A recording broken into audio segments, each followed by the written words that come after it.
안녕하세요. 오늘은 창세기 12장에 대해 함께 살펴보겠습니다.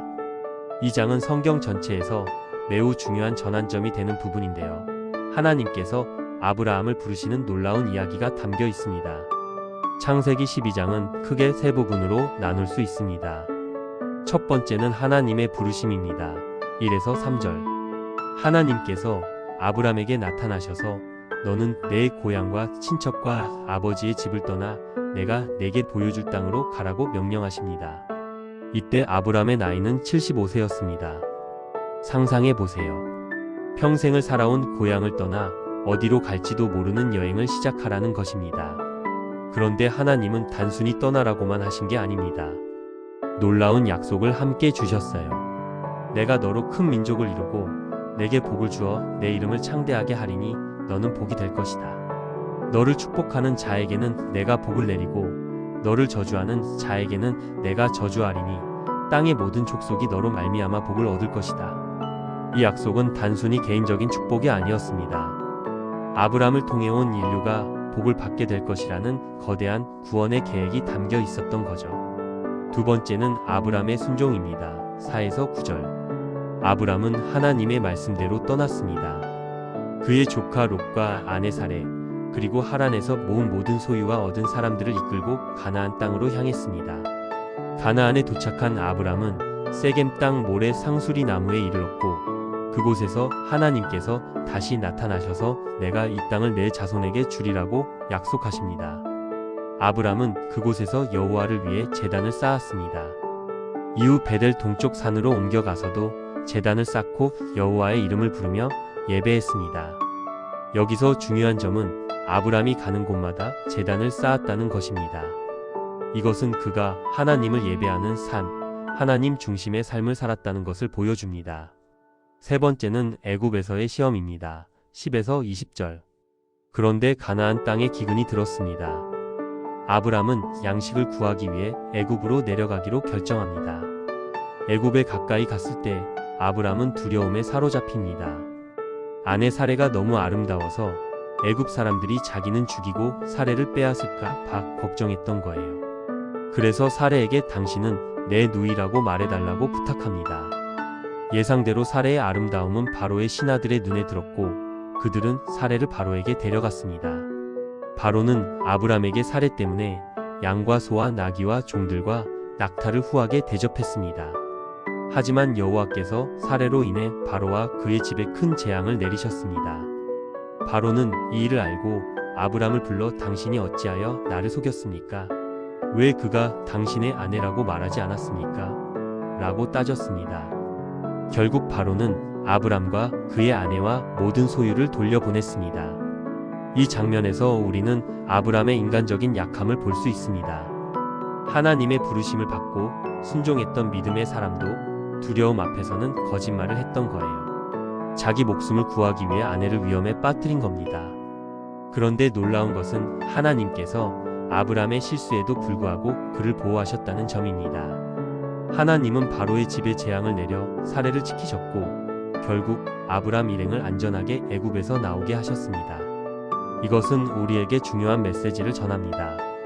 하나님의 계획은 인간의 실수나 연약함으로 좌절되지 않는다는 것입니다. 하나님은 불완전한 사람을 통해서도 당신의 완전한 뜻을 이루어 가신다는 거죠. 창세기 12장은 구원사에서 새로운 국면을 여는 장입니다. 창세기 1-11장에서는 인류 전체의 타락과 죄의 확산을 다뤘다면 12장부터는 한 사람, 한 가족을 통한 하나님의 구원 계획이 시작됩니다. 하나님께서 아브라함에게 주신 약속은 세 가지 핵심 요소를 담고 있습니다. 땅의 약속 내가 내게 보여줄 땅으로 가라. 이 땅을 내 자손에게 주리라. 자손의 약속 내가 너로 큰 민족을 이루리라. 복의 약속 땅의 모든 족속이 너로 말미암아 복을 얻을 것이다. 이 약속들은 후에 이스라엘 민족의 역사와 정체성의 근간이 됩니다. 더 나아가 신약에서는 이 약속이 예수 그리스도를 통해 모든 민족에게 성취되는 것으로 해석됩니다. 사도 바울은 갈라디아서에서 아브라함의 씨가 곧 그리스도를 가리킨다고 설명합니다. 아브라함의 반응에서 우리는 믿음의 본질을 배울 수 있습니다. 히브리서 11장 8절은 믿음으로 아브라함은 부르심을 받았을 때에 순종하여 장래의 유업으로 받을 땅에 나아갈새 갈바를 알지 못하고 나아갔다고 말합니다. 진정한 믿음은 모든 것을 다 알고 이해한 후에 순종하는 것이 아닙니다. 때로는 앞길이 불확실하고 어디로 가는지도 정확히 모를 때가 있습니다. 하지만 하나님을 신뢰하고 그분의 음성에 순종하는 것, 그것이 믿음입니다. 75세의 나이에 익숙한 모든 것을 떠나 미지의 땅으로 떠난다는 것은 쉬운 결정이 아니었을 겁니다. 하지만 아브람은 하나님의 약속을 믿고 순종했습니다. 애굽 사건은 우리에게 불편한 진실을 보여줍니다.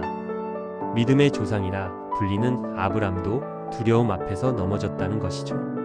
그는 자기 보존 본능에 따라 아내를 위험에 빠뜨리는 비윤리적인 선택을 했습니다.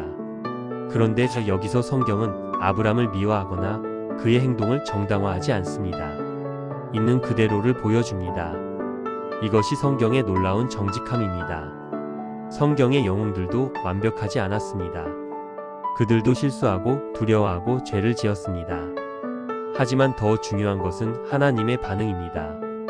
하나님은 아브람의 실수에도 불구하고 그를 버리지 않으셨습니다.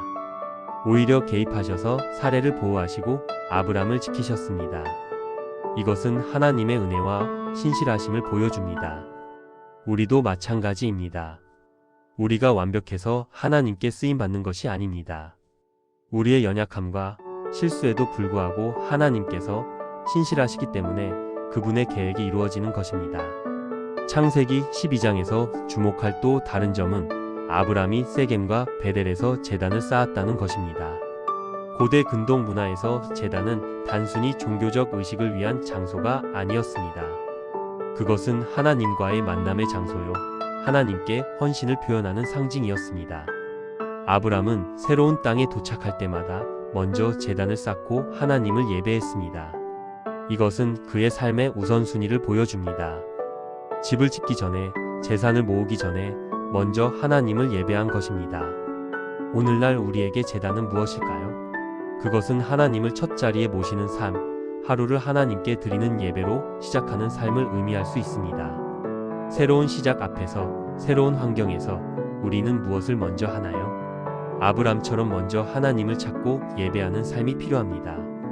하나님께서 아브람에게 주신 약속 중 가장 광범위한 것은 땅의 모든 족속이 너로 말미암아 복을 얻을 것이다 라는 말씀입니다. 이것은 개인적 축복을 넘어선 사명입니다. 하나님께서 아브람을 축복하신 이유는 그가 복을 독점하라는 것이 아니라 그를 통해 다른 사람들도 복을 받게 하기 위함이었습니다. 아브람은 복의 수혜자인 동시에 복의 통로가 되어야 했습니다. 이것은 오늘날 우리에게도 적용됩니다. 우리가 하나님으로부터 받은 은혜와 복은 우리만을 위한 것이 아닙니다. 우리를 통해 다른 사람들도 하나님의 복을 경험하게 하려는 것입니다. 우리는 복을 받아 저장하는 저수지가 아니라 복을 흘려보내는 통로가 되어야 합니다. 애굽에서의 기근은 아브람에게 큰 시험이었습니다. 하나님께서 약속하신 땅에 기근이 들다니 이것은 이해하기 어려운 상황이었을 겁니다. 하나님께서 이 땅을 주시겠다고 하셨는데 왜 먹을 것이 없을까? 하는 의문이 들었을 수도 있습니다. 우리 삶에도 이런 순간들이 있습니다. 하나님의 약속과 현실이 어긋나 보일 때, 하나님께서 인도하신 곳에서 어려움을 만날 때 말입니다. 이럴 때 우리의 믿음이 시험받습니다. 아브람은 이 시험에서 완전하게 통과하지는 못했습니다. 그는 인간적인 방법으로 문제를 해결하려 했고 그 과정에서 거짓말을 했습니다. 하지만 하나님은 이런 상황 속에서도 그를 지키셨고 결국 더 큰 재산을 가지고 나오게 하셨습니다. 이것은 우리에게 위로를 줍니다. 우리가 시험 속에서 완벽하게 행동하지 못했을 때도 하나님은 여전히 우리를 사랑하시고 보호하신다는 것입니다. 물론 이것이 죄를 정당화하는 것은 아니지만 하나님의 은혜가 우리의 실수보다 크다는 것을 보여줍니다. 창세기 12장은 단순히 한 사람의 이주 이야기가 아닙니다. 이것은 하나님의 위대한 구원 계획의 시작입니다. 첫째, 하나님은 부르시는 분입니다. 하나님은 아브람을 선택하시고 부르셨습니다. 그것도 아브람이 특별히 의롭거나 훌륭해서가 아니었습니다. 하나님의 주권적인 선택이었습니다. 오늘날도 하나님은 우리를 부르십니다. 특별한 사명과 목적을 위해 각자를 택하셨습니다. 둘째, 하나님은 약속하시는 분입니다. 하나님은 아브람에게 땅과 자손과 복을 약속하셨습니다. 이 약속들은 당장 이루어지지 않았지만 하나님은 신실하게 지키셨습니다. 우리에게 주신 하나님의 약속도 때가 되면 반드시 이루어집니다. 셋째, 믿음은 순종으로 증명됩니다. 아브람은 하나님의 말씀을 듣고 순종했습니다.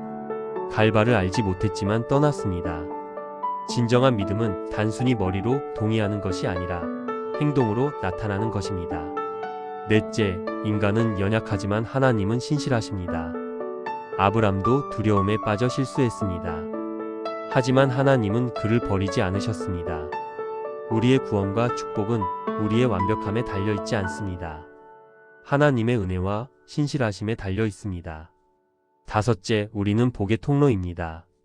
하나님께서 아브람을 축복하신 것은 그를 통해 온 땅의 족속이 복을 받게 하기 위함이었습니다.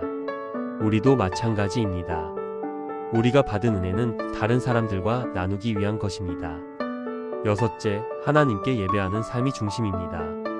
아브람은 가는 곳마다 제단을 쌓았습니다. 우리 삶에서도 하나님께 드리는 예배가 중심이 되어야 합니다. 모든 것을 하나님께 드리고 하나님의 영광을 위해 사는 것이 우리의 목적입니다.